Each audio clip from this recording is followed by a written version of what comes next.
I got stuff for Christmas. I want to talk about stuff. Let's get right into it. Boom. Looks like a GameCube controller, right? Gotcha. It's only mostly a GameCube controller. This is marketed as the wired FightPad Pro for Nintendo Switch, with compatibility with Smash Bros. Ultimate, because, you know, that's why everybody's buying a Switch. This controller is actually usable with any Switch game that doesn't use the motion controls or that the typical Pro controller can be used with, but the difference is that it's wired, first of all, but it only costs $25 as opposed to like the nearly $60 for an extra Joy-Con or an extra Pro controller. So there are a few notable differences between this and a classic controller. First off, this is not a GameCube controller. It is designed to look like a GameCube controller. It uses a USB Type-C input instead of the whatever the hell this monstrosity at the end of this cable is. So that means you cannot plug it in to your GameCube. It is not a replacement GameCube controller. So, sorry if you needed a new controller for your... Fuck you. Sorry if you needed this for your Super Mario Sunshine speedruns. It's not going to happen unless you're doing it on emulator, and then that's a... Oh, get back here, you bitch.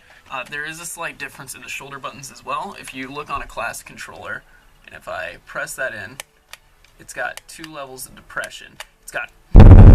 and it's got... This controller does not have that. These are less of bumpers and more of triggers. They're more of a lever action, and they've only got one setting.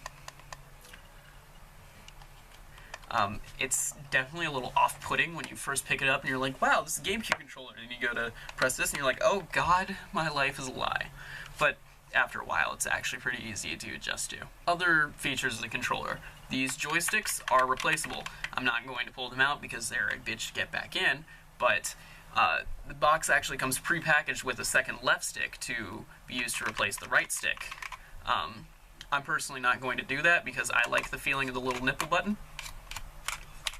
Fucking flick it.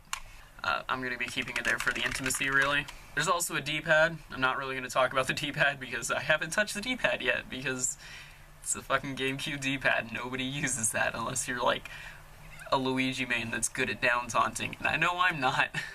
It also features the 4 switch buttons, the minus, the plus, the home, and the screenshot. I pressed those in the wrong order. Don't worry about that. There is another version sold for the same price by a different manufacturer that's also officially licensed. That includes a turbo button in the middle. But that will most likely cause issues with tournament legality if that's the kind of walk of life you're into. Let's talk about that. This is an officially licensed Nintendo product. It is third-party developed, but it's got that little golden seal of approval. So that basically means, unless your tournament operator hates fun, you can use it. Now let's talk ASMR. That's a pretty good sound, compared to the older controllers, which, whether it be from age or design, I don't know if it comes up that well on the camera, but this sounds and feels a lot nicer. It's a lot more stiff. You know, that flicking motion just works better. This is a lot more flaccid, I would say. It's the best word I could think of. Controller's just comfortable. It's about this. It's actually a little bit heavier than a classic controller, which I was surprised about, but it feels like a well-made product. And, you know, in the world of third-party controllers, that's sometimes a really big selling point. So I mentioned that this controller has a USB-C input. That means you can plug that bad boy in your motherfucking computer, and you can play computer games with it. I was having issues with Joy-to-Key, where it would pick up that the C-stick existed, but it wasn't registering as the joystick 2, if any of you are familiar with what the Joy-to-Key interface looks like. But Binding of Isaac does pick up the buttons, though you will have to input the button controls manually because it doesn't recognize it technically. It doesn't have like presets, but the computer does pick up every single button on the controller, and it can be used as controller.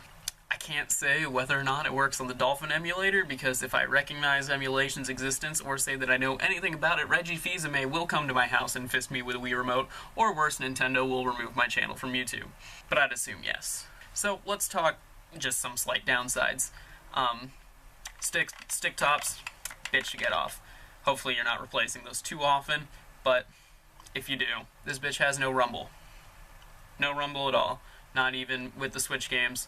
and that's kind of a big letdown for me, but I think I'll manage to live without it. Without an adapter, you can't use this if your Switch is unplugged, or undocked, sorry, because the Switch does not feature any USB ports on the console itself and only on the docking port. So you need an adapter in order to use it unless you're playing it on the TV. So can't use it on the go. As mentioned before, it doesn't have the weird dongle thing. It's not backwards compatible. It's not easily recognized by computer games, but that's more of a hindrance than an actual downside. And there's also no fucking rumble. I love rumble.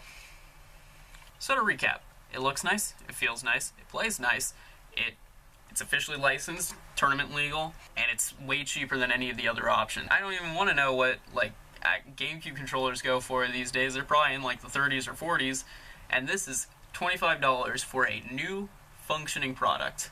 That's a really good price. So honestly, if you're short some controllers and you like playing Mario Kart with your friends, or you've got some people over to play Smash Brothers, I would go with these first. Now, you can't use it for like Pokemon Go or whatever, but the console comes with 2 controllers for that anyways, so already works.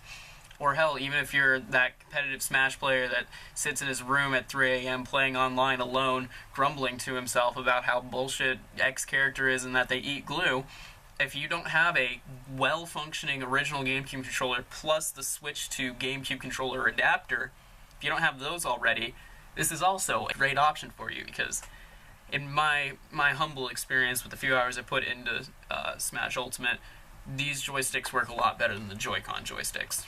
So, all in all, it's a good product. That's all I got for you. See ya.